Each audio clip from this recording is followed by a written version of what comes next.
In our second lecture in environmental law from the civil perspective,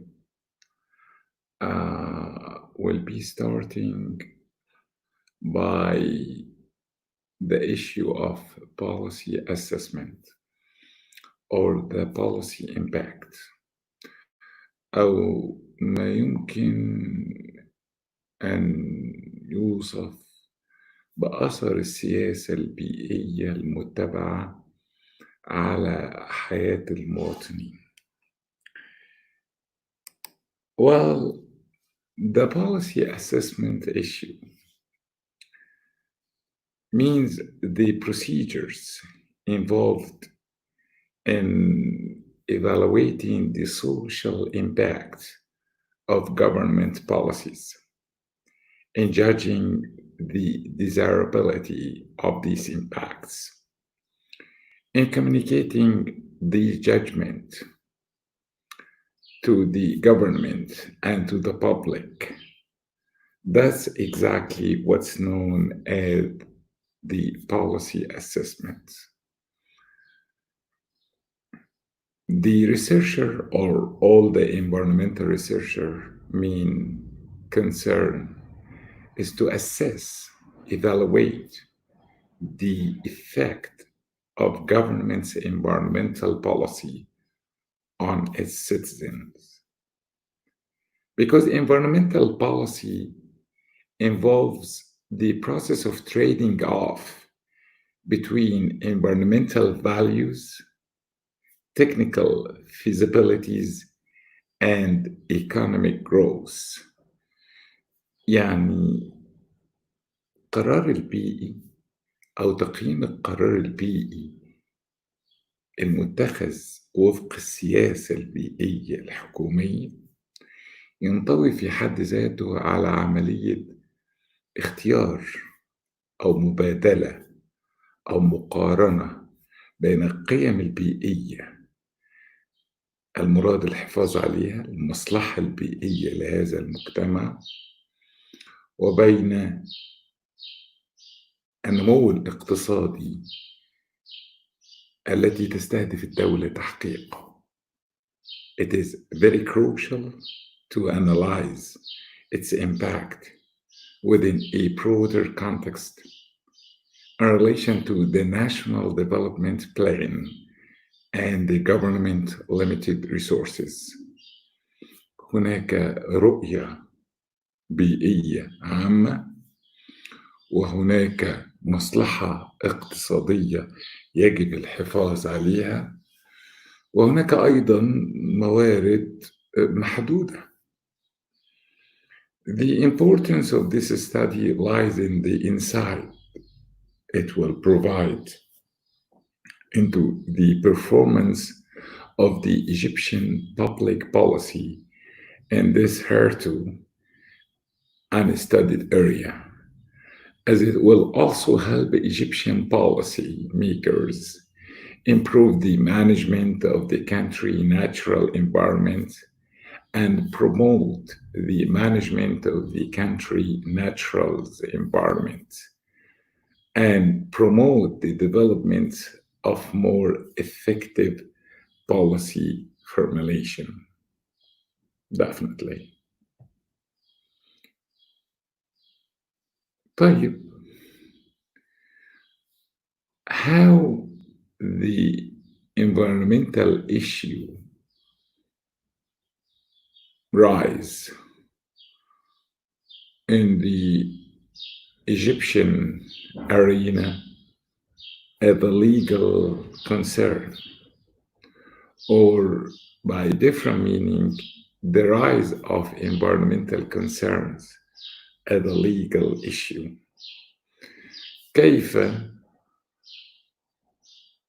تحول الشأن البيئي اللي احنا شفناه فيما تعلق بالاير pollutions والwater pollutions والland degradations and all those environmental concerns, ازاي تخطى المنطقة الاقتصادية والمنطقة السياسية عشان يفرض نفسه بشكل أو بآخر على illegal arena أو على الساحة القانونية. Actually, there is no single agreed upon definition of the environmental law. يعني لما نيجي نعرف أو نضع تعريف لقانون البيئة نجد في حقيقة الأمر that this term can be easily described as a catch-all terminology. يعني هو تعريف أو مفهوم ذو طيف عريض catch-all to describe a very wide range of laws and actions ranging from regulation or regulating polluters to protecting species and habitat to applying for a building permits. People who practice environmental law work in many different areas and will inevitably define it differently.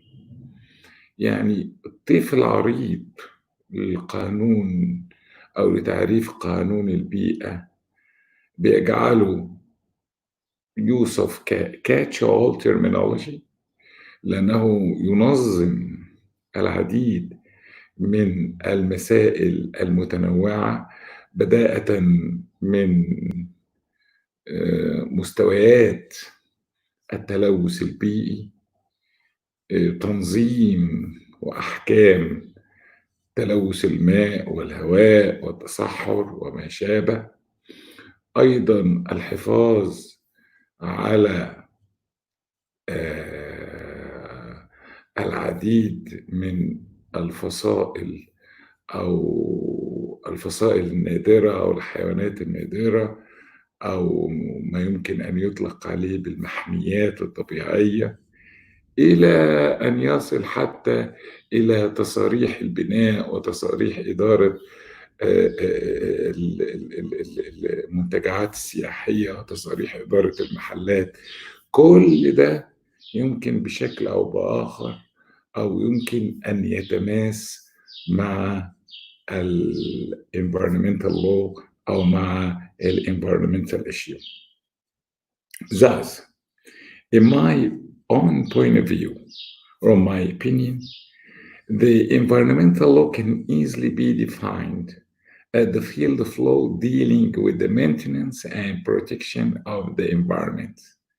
Maintenance and protection، الحفاظ وحماية البيئة، including preventive measures such as the requirements of environmental impact statements, as well as the measure to assign liability، تحديد المسؤولية البيئية، and provide clean up for incidents that harm the environment.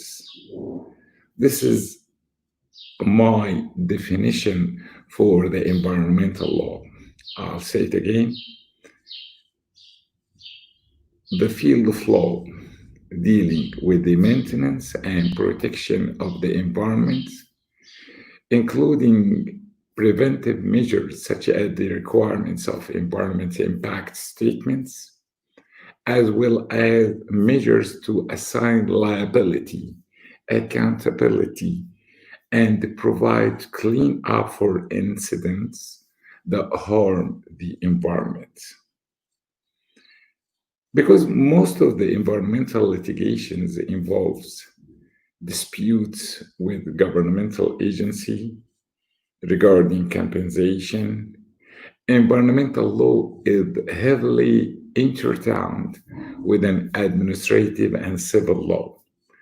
يعني بشكل أو بآخر هنا بنوضح لماذا ارتبط القانون البيئي بشكل أو بآخر بالقانون المدني وبالقانون الإداري، لأن زي ما أنت شايف حضرتك إن الدعاوى البيئية بشكل أو بآخر بيكون فيها كطرف or other party governmental agencies or public juridical person، شخص اعتباري عام يدافع عن public interests، يدافع عن مصلحة عامة. Therefore, a litigation هنا can be easily described as an administrative litigation. ولأن في الغالب الأعم من الأحوال الدعوة تتعلق بالتعويض بجبر الضرر، فهنا الأمر أيضا يتعلق بموضوع الكمبنسيشنز، وموضوع الكمبنسيشن يدرس فيما يدرس في القانون المدني. The initiation of the policy usually comes as a reaction to certain problems that needs to be solved. Not all problems or issues reach the legal agenda, but only those few issues that succeed to attracting the attention of policy and lawmakers, forcing them to search for policies and statutes and make decisions to solve these problems. The environmental or the environment is the case in such point. The environmental consciousness, awareness in the industrialized world، يعني الوعي البيئي، awareness، environmental awareness في developed countries أو في ما يمكن أن يطلق عليه الدول المتقدمة. Definitely will be completely different than the environmental awareness في developing countries أو ما يمكن أن يطلق عليه بالدول النامية. مقدار الوعي البيئي، توجهات الوعي البيئي،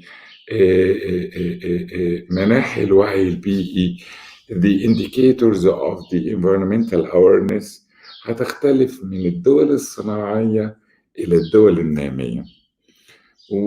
how it comes and how it stems from، ومن أين يأتي، زي ما هنشوف مع بعض إن environmental consciousness أو environmental awareness comes in the industrialized countries from the bottom to the peak، من القاعدة الشعبية، من الجراس، من الناس، من ال NGOs، من ال non-governmental organization to the governments، من تحت لفوق في ال industrialized country. في حين إن في ال developing countries بتلعب الحكومات دور ال policy or decision makers أو ال stakeholders، وبالتالي بيأتي ال environmental consciousness أو ال environmental awareness from the top to the bottom. وده الفارق الجوهري اللي احنا هنوضحه in these slides. Most studies of the environmental consciousness in the industrialized world tend to explain the rising of environmental concern by relying on one or both of the following explanations. First is the contentions that concern for the environment is the consequence of broad change in the mass belief system. These, it's held, led to a shift from an overwhelming emphasis on material values and physical security to greater concern over the quality of life. شوف اهتمامات هذه المجتمعات أنها تحولت أو بتتحول من التركيز على الأمان المادي أو الأمن المادي بمفهوم المادي، على القيم المادية، إلى ما يمكن أن يطلق عليه بالwelfare أو the quality of life أو جودة الحياة كما يمكن أن يطلق عليه. ودي مرحلة the post materialist أو ما بعد المادية أو مرحلة الwelfare. A second but not mutually exclusive، لا يوجد إجماع على ذلك، views argue that exposure to environmental hazards produce high environmental concern over the environment because growing environmental risks are being perceived by the public at large, which leads to mass demands for corrective and preventive actions. قناعة الجمهور، الأودينس، البابليك، الشعب، الوعي المتشكل لديه. For instance، حدي حضرتك مثال على تشكل الوعي البيئي في الولايات المتحدة على سبيل المثال، وإزاي case known as the Rachel Carson or Silent Spring أو ربيع الصامت raised the awareness of the American public regarding the dangerous use of chemical pesticides، المبيدات الكيماوية، وإزاي كيس مشهورة تم تسليط الضوء عليها أو تم التركيز عليها أدت إلى حظر بعض المبيدات الكيماوية اللي بتستخدم DDT، وإزاي البابليك كامبين والميديا كامبين اشتغل على هذه الجزئية لتحقيق ما يمكن أن يطلق عليه بالبابليك awareness، اللي بشكل أو بآخر عمل pressure على decision takers in the American environment وخلاهم يحطوا environmental issue as a priority in the political agenda. Such explanation for the rise of the environmental concern are not applicable in the case of Egypt. شفت بقى حضرتك the rise of the environmental issues how could be shifted or how could be changed from the industrialized society to the developing society. Egypt, as a poor country that is still, or as a developing countries, or as a country that's suffering from so many economic issues, is still struggling to move away from the status of less developed country.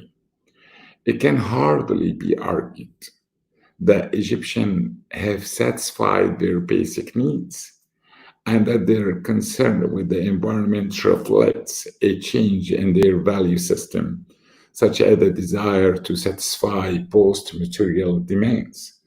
Definitely، يعني الشعب المصري أو الغالبية المصرية لن تهتم بمرحلة ما بعد المادية أو البوست ماتيريال لأنها لم تصل لها، لأنها it doesn't meet or doesn't satisfy their basic needs yet. On the other hand, the second explanation for Western environmental consciousness assumes a high level of awareness of environmental hazards and their impact on human life.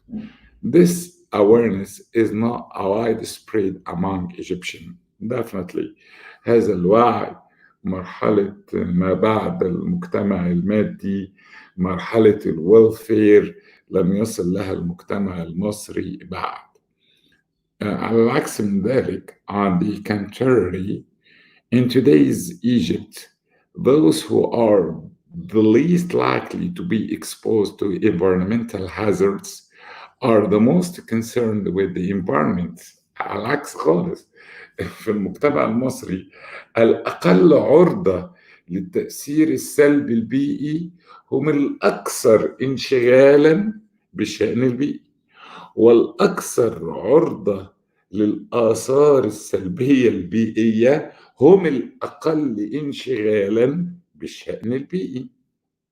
That seems attributable to factors related to socioeconomic status, which in turn have a direct bearing on education and levels of interest in public affairs. Unlike the industrial states in Europe or in the United States, where environmental concern started through the grassroots movement، يعني بنشوف الحركات الشعبية، بنشوف ما يمكن أن يطلق عليه بالNGOs، بنشوف ما يمكن أن يطلق عليه بالحركات الشعبية، بنشوف ما يمكن أن يطلق عليه حتى بالأحزاب اللي مسمية نفسها الجرينز أو الخضر، whether in England or in the States or United States of America or in Canada or in Austria or whatsoever. بنشوف كل ذلك، وبالتالي عملية انطلاق أو the rise of environmental issues or the rise of the environmental concern in the legal arena أتى في الدول النامية على غير اتجاه ما أتى في الدول المتقدمة. ففي الدول الصناعية أتى من القاعدة للقمة، في حين أنه في الدول النامية أتى من the head, the peak, the executive branch of authority، أتى من الحكومة إلى القاعدة عشان to set the standards, to set the environmental standards, or to stand as the role models in the environmental issues. In our next lectures, we'll be pursuing the environmental issue, and mainly we'll be addressing the Egyptian Environmental Protection Action.